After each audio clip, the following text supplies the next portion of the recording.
Depuis quelques années, les prix de nos smartphones préférés ne font qu'exploser sur le marché. Ce qui fait que nombreux d'entre nous se tournent vers le marché des smartphones d'occasion, sur lequel on peut trouver des smartphones neufs à des prix très abordables. Mais attention, parfois le moins cher peut vous coûter très cher. Imaginez que vous achetez un smartphone et au bout de 3 mois, il commence à bugger. Mais genre des gros bugs. Vous aurez dans ce cas dépensé de l'argent pour rien. Et ça, c'est vraiment pas le pire qui puisse arriver. Donc voici 7 pièges à éviter pour bien choisir votre smartphone d'occasion. Salut, moi c'est Grace, bienvenue sur cette nouvelle vidéo. N'hésitez pas à vous abonner si c'est la première fois que vous venez sur ma chaîne et j'espère vraiment que cette vidéo vous servira pour bien choisir votre smartphone d'occasion. Avant de rentrer dans le vif du sujet, c'est quoi la différence entre un smartphone d'occasion et un smartphone reconditionné? Le smartphone d'occasion, c'est un téléphone qui est vendu en l'état. C'est-à-dire que s'il y a des bugs ou s'il a des défauts de batterie, ça ne changera rien, il sera vendu tel qu'il est. Tandis que le smartphone reconditionné, lui, il est retravaillé, il est revu, il y a une vérification très pointilleuse qui se fait avant qu'il soit remis en vente. Donc le téléphone, il est vraiment remis en état.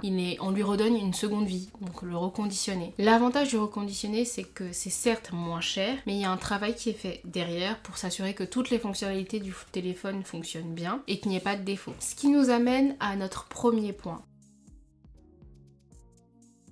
Évitez, si vous le pouvez, d'acheter auprès de particuliers. Pourquoi? Parce que on peut faire de bonnes affaires en particulier, certes, mais il arrive très souvent de tomber sur des personnes malhonnêtes qui n'hésiteront pas à vous cacher les défauts du smartphone. Ou pire, vous pouvez tomber sur des téléphones volés, des téléphones contrefaits ou des téléphones avec des défauts invisibles à l'œil nu. Donc moi, ce que je conseillerais de faire, c'est vraiment de vous tourner vers des vendeurs certifiés comme Back Market. D'ailleurs, Back Market, j'avais acheté mon ancien Mac dessus, que j'ai gardé vraiment longtemps et il fonctionne toujours bien. Aujourd'hui, c'est un de mes proches qui l'utilise et il fonctionne toujours bien. Ou vous avez Certideal, ou même les opérateurs téléphoniques comme SFR, Bouygues, Orange, etc. Cependant, si vous n'avez pas le choix que de passer par un particulier, ne faites pas les choses dans la précipitation. Prenez votre temps.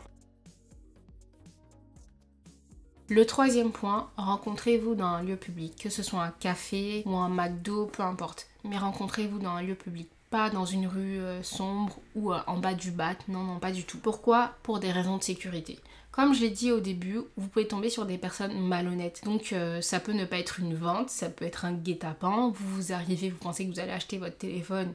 Voilà, le téléphone que vous attendiez tant, et non, en fait, vous faites agresser dans une ruelle. Et si vous le pouvez même, n'allez pas tout seul. Allez avec quelqu'un, faites-vous accompagner, donc voilà.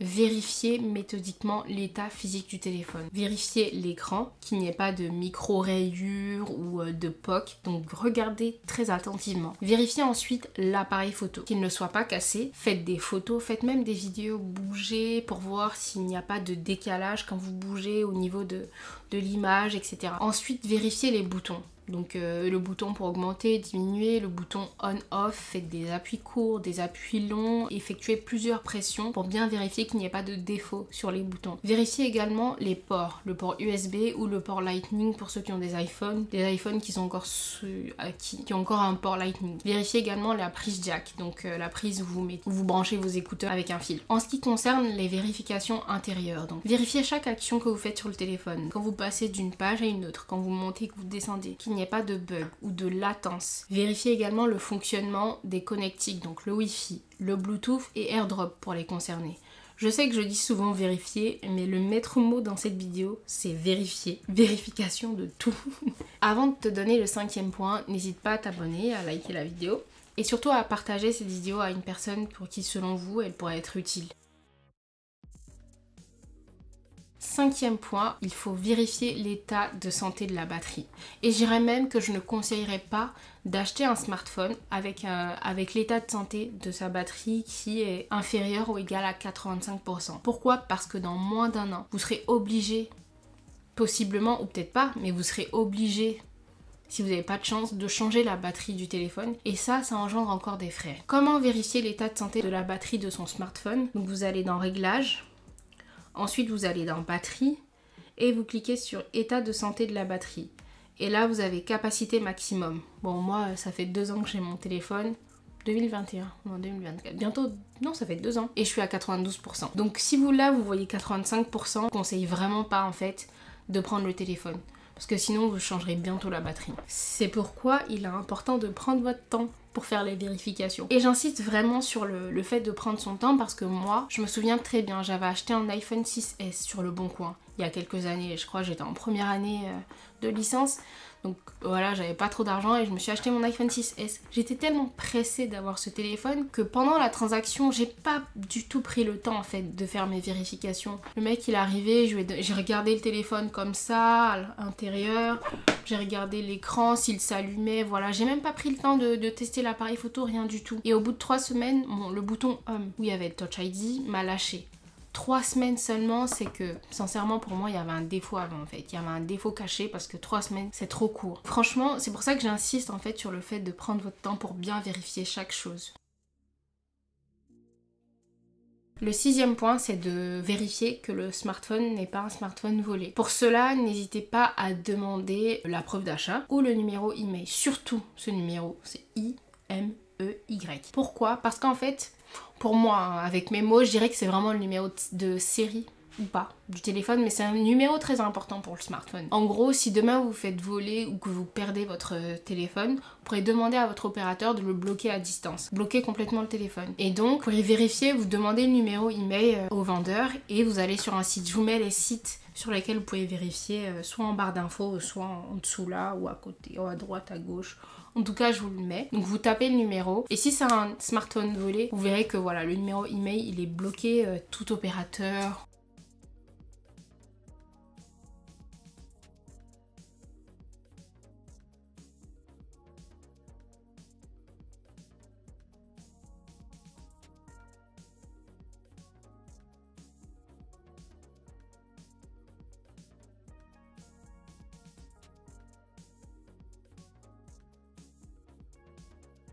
Le 7e point, c'est que vous achetiez votre téléphone chez un vendeur particulier ou un vendeur certifié comme Certideal ou Back Market, regardez bien l'année d'obsolescence du smartphone. En gros, c'est que ce que je vous conseille, c'est d'acheter un smartphone qui bénéficiera de mise à jour de son OS, donc son système d'exploitation, pendant encore 3-4 ans. Par exemple, aujourd'hui, je conseillerais moins d'acheter un iPhone XS parce que voilà, vous ne bénéficierez pas pleinement de toutes les fonctionnalités que iOS 17 ou iOS 18 pourra proposer.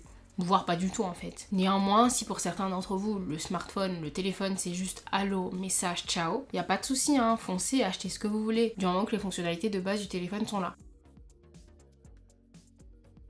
Pour conclure cette vidéo, je dirais que l'achat d'un smartphone d'occasion reste une excellente alternative pour économiser de l'argent. Mais quand même, prenez vos précautions. Je sais que je vais insister là-dessus, vous prenez vos précautions, faites toujours très attention, mais c'est normal en fait, c'est normal. Personnellement, moi j'ai toujours acheté mes smartphones quand j'ai eu les moyens de m'acheter moi-même mes téléphones, hein, d'acheter d'occasion et après... le flop de mon iPhone 6S, je suis passée au reconditionné. Le seul smartphone neuf que j'ai, c'est mon iPhone 13 là, que j'ai acheté chez mon opérateur. Mais sinon, j'achetais tout le temps reconditionné en fait, ou d'occasion. Because I'm poor, I'm broke, ain't got no money. Voilà. Dernier avertissement, dernier warning.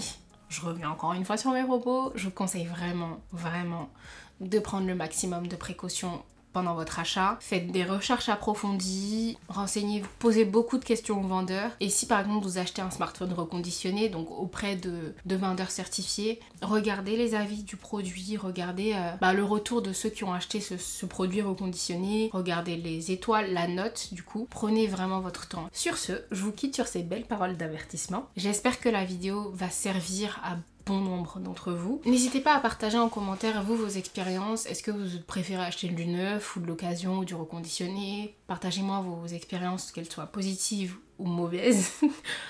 Moi de toute façon je vous réponds toujours, ou sinon je réagis à tous vos commentaires. Toujours dans la bienveillance par contre. Donc voilà. J'espère vraiment qu'elle vous aura plu cette vidéo et je vous dis à très bientôt.